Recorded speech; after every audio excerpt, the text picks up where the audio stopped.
Hello, everyone. Welcome back to a live stream if you're watching live, and a video if you're watching the replay, whichever way you look at it.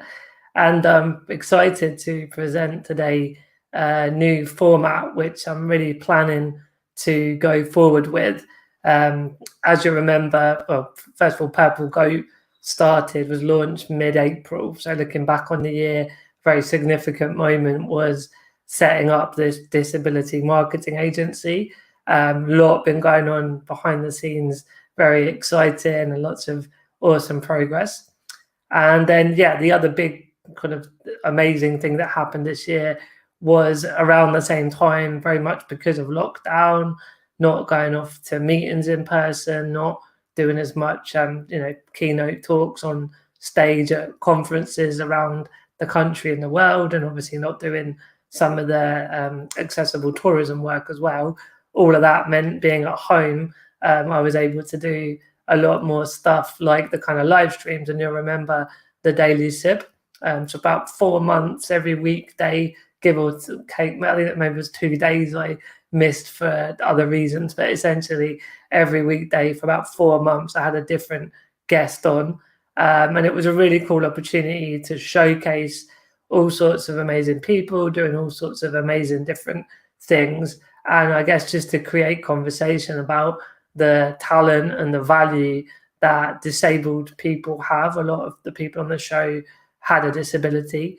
But as we got into some cool and interesting conversations for disabled people to be included in society more, it doesn't have to always be with only disabled people. I think as a political movement, it's important disabled people that we lead the community. But yeah, there's amazing people like Gavin at Neatbox and Christine at Open Inclusion and many others that don't have a disability, but really, really powerful leaders and allies in their own right for inclusion. So all that's to say there were these cool guests, cool conversations. But yeah, I got to September and doing a daily interview, all the prep and research and arranging definitely took its toll a bit. So ever since early September, I know that I wanted to come on with this format so good. I'm now currently going live to Twitter, Facebook, YouTube, and LinkedIn.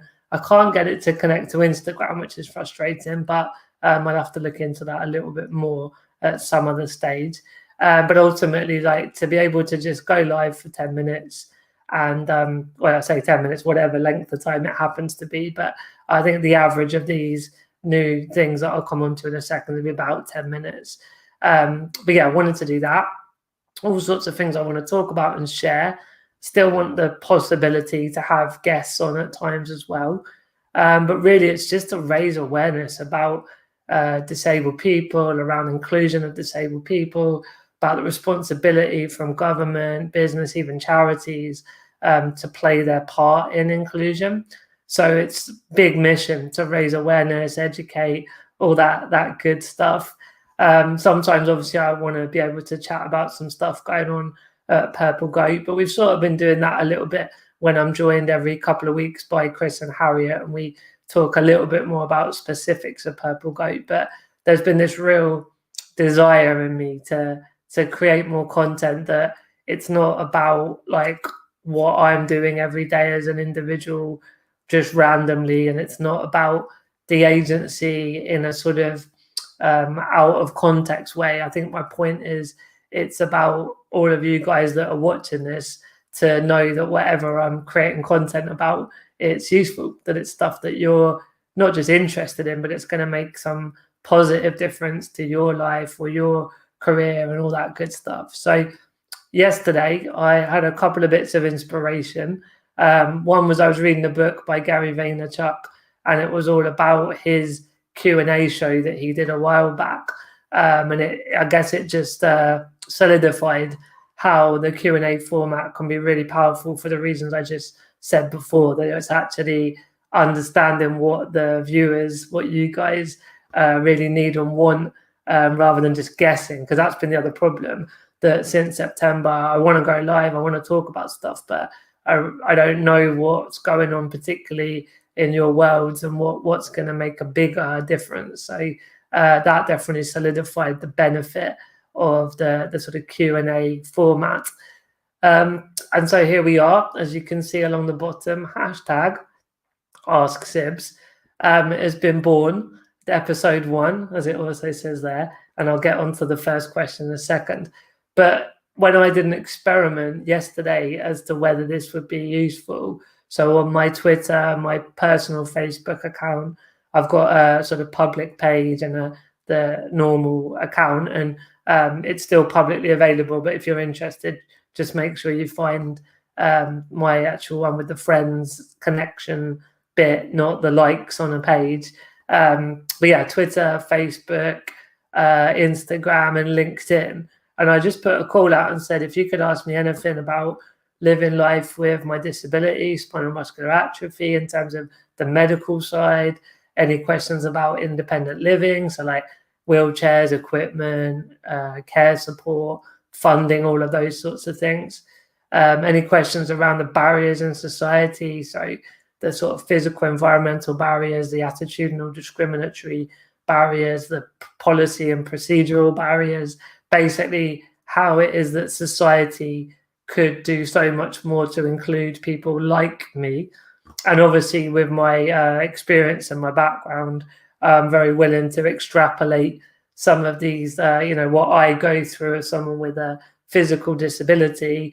If you have a question and you have a visual impairment or a hearing impairment or a neurodiverse impairment, then again, I can still bring certain frameworks and theories and philosophies to help answer those questions. But I'll always be very honest when it's because of my personal experience that I have an opinion or even a knowledge. But also, yeah, just sort of be able to riff with you guys and just have discussions and debate things as well, which gets quite interesting. So yeah, I put the call out. Could be about the health side, the independent living side, the societal barrier side, or about my career, so digital marketing, entrepreneurship, leadership, all that good stuff. Shoot, fire away. Let me know what your questions are.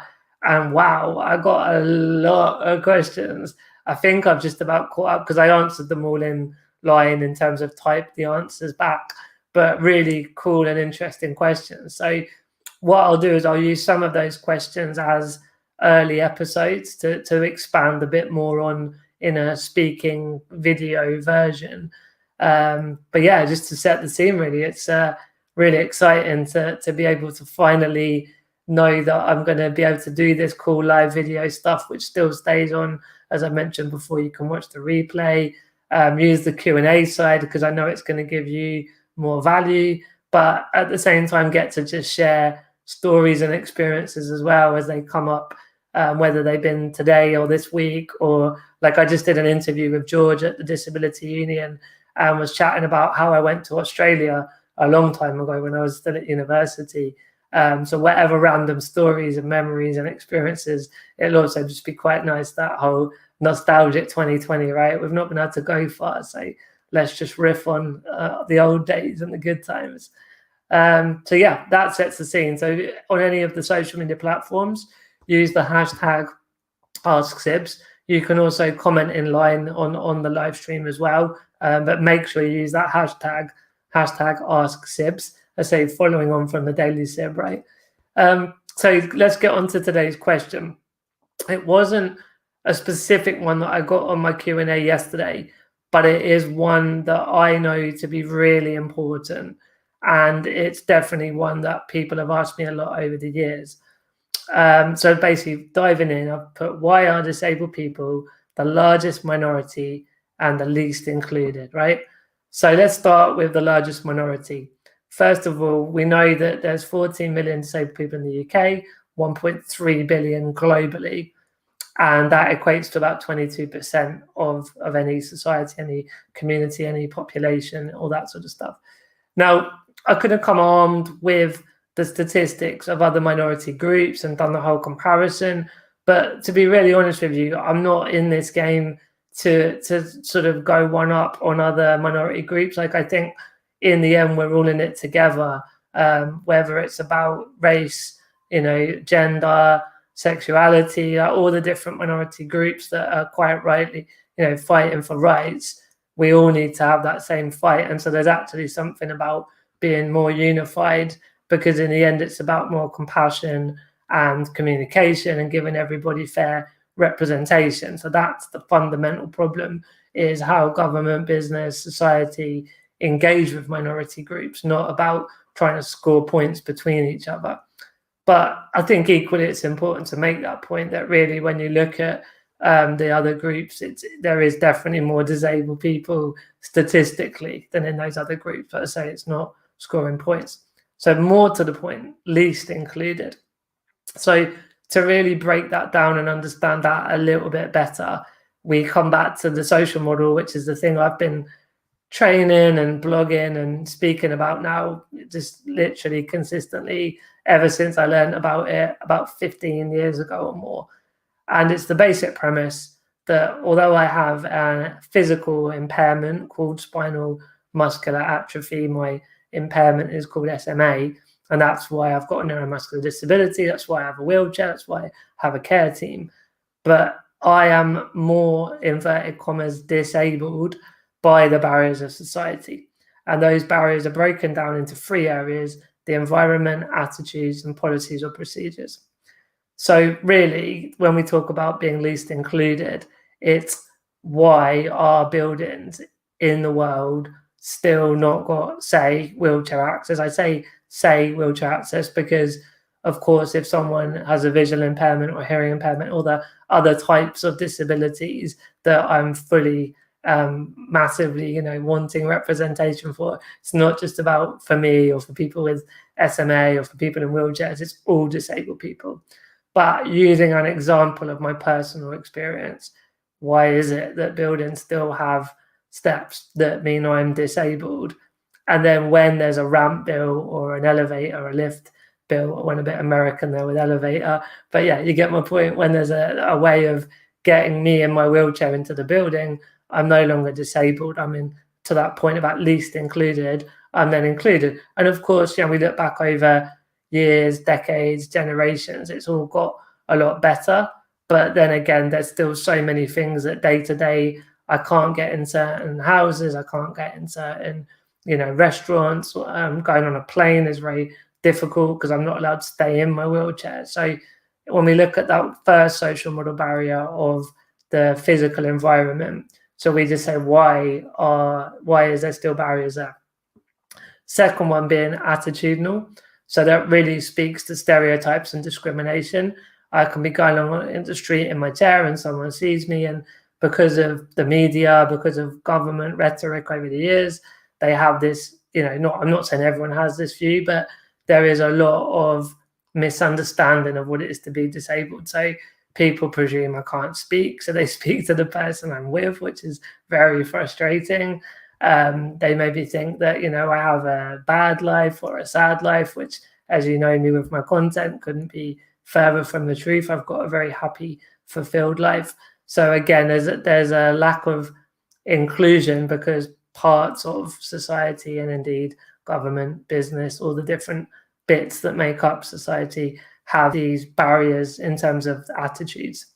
And the third one is around the policies and procedures. I'm starting to talk a bit more about information and how information is important. So if I am going to fly, having information of how to go about that is really important. So I think it's not an anomaly. It maybe sits across all 3, that if you're empowered with the right information of what is possible and what's not possible, then it definitely makes life a bit easier. So I think we'll park information just to one side, but tackling policies and procedures head on. Then the big example I always give is when you go on the trains, again, from an experience of someone in a wheelchair, but I know it's similar for other disabilities as well. You have to give at least 24 hours warning to get the ramp assistance or general assistance. And for me, that policy, that procedure is disabling, because what if I want to just spontaneously go on a train? What if I'm late or early for the train that I'd previously booked the day before? And so that sort of stuff, that policy is disabling. So you can see why in the UK, under the social model, we get into language here. We're talking about disabled people. We say it in that way round. whereas in the USA, it's person first, it's person with disability or people with disability. But in the UK, the general cultural disabled community speak about it in that way because we're disabled by barriers. And the day all of these barriers are removed, we're no longer disabled. We still have that medical condition, that I have that SMA, but the barriers are gone and we're fully included. So to come back to that point about least included, we have to understand those barriers because that's the key to inclusion for disabled people, is removing all of those barriers, right? But then also another part of why that isn't happening comes back, and you almost have to go through the history of disability rights and indeed any civil rights, but it's to do with representation and it's to do with being in the room where decisions get made. For anyone that knows the musical Hamilton, and a big thanks to Hector Minto at Microsoft for pointing this one out, but there's a song in it about where they're in the room where it happened, and if you're not in the room where it happened, you didn't have an influence on the outcome of those decisions. And so when we look back, there was a whole load of stuff going on with, disabled people were born, maybe there was less medical advancement and technological advancement. So maybe there were, you can go into the sort of whether some people with certain disabilities maybe didn't live as long. There wasn't a sort of, electric power wheelchairs like the one I've got now. So that's another, we have to look at some of those societal improvements that have meant that now disabled people can live longer, more healthily, more independently because of science and technology.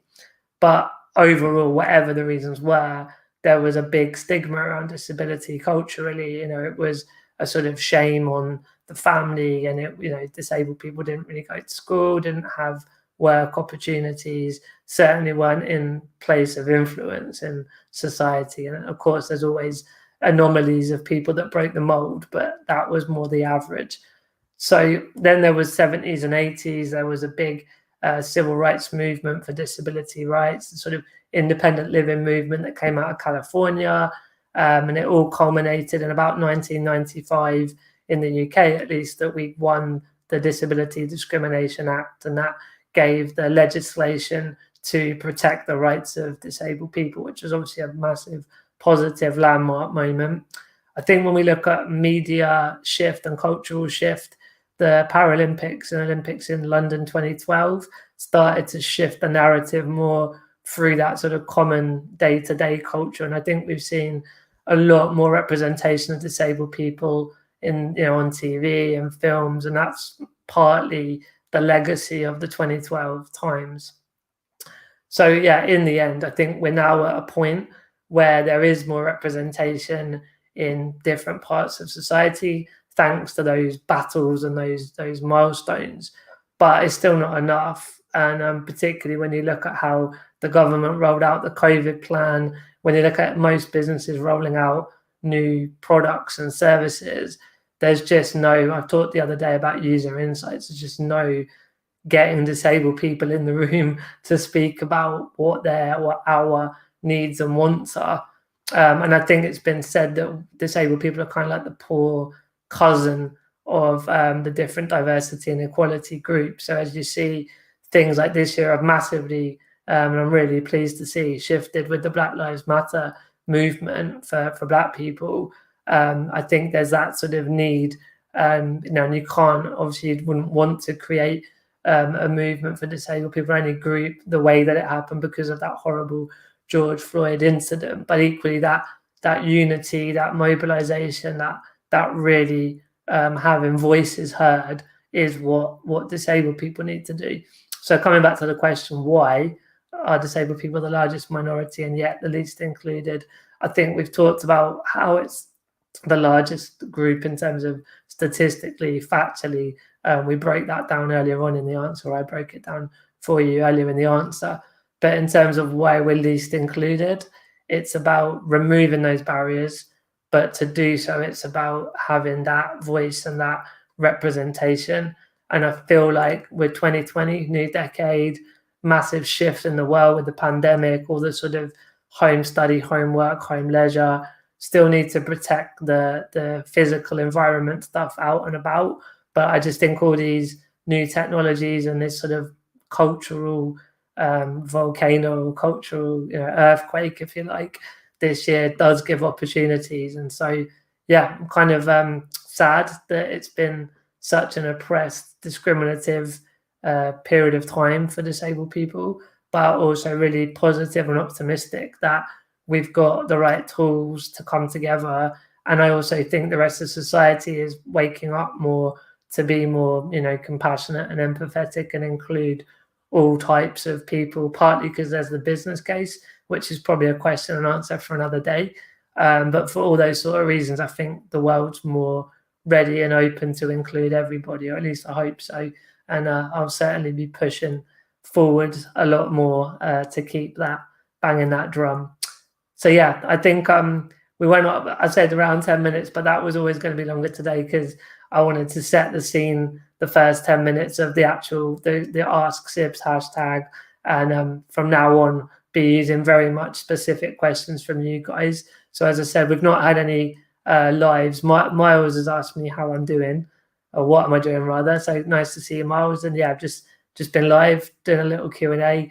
And I've got a podcast recording later, and I've got a few emails to catch up on, and then a chill tonight. So that's my plan today.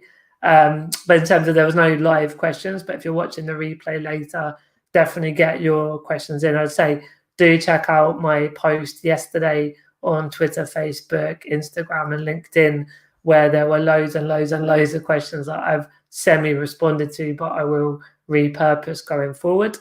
And yeah, I hope today's first episode, as I feel my way in gently around the bigger picture of the scale of the number of people that are affected and some of the ways we might be able to start to include disabled people more than we ever did before. I hope that got you thinking, gave you some inspiration and some useful ideas. And again, there might be a couple of things I've said today that you want me to expand more as a question. So just shoot away any question. It's not a silly question, and it can be as personal or as professional. If it's really too personal, rather, I'll just be like, no, not answering that. But pretty much it's fair game for anything you've always wondered. I want it to be a really nice, open conversation between us here. All right. Well, I hope you're having a good Monday and enjoy the rest of your day. And yeah, we'll see how we go for the regularity of this. I'll, definitely be doing more than one a week. Sort of 3 would be brilliant. But I'm not going to commit to specific times of day at the minute, particularly in the run up to Christmas.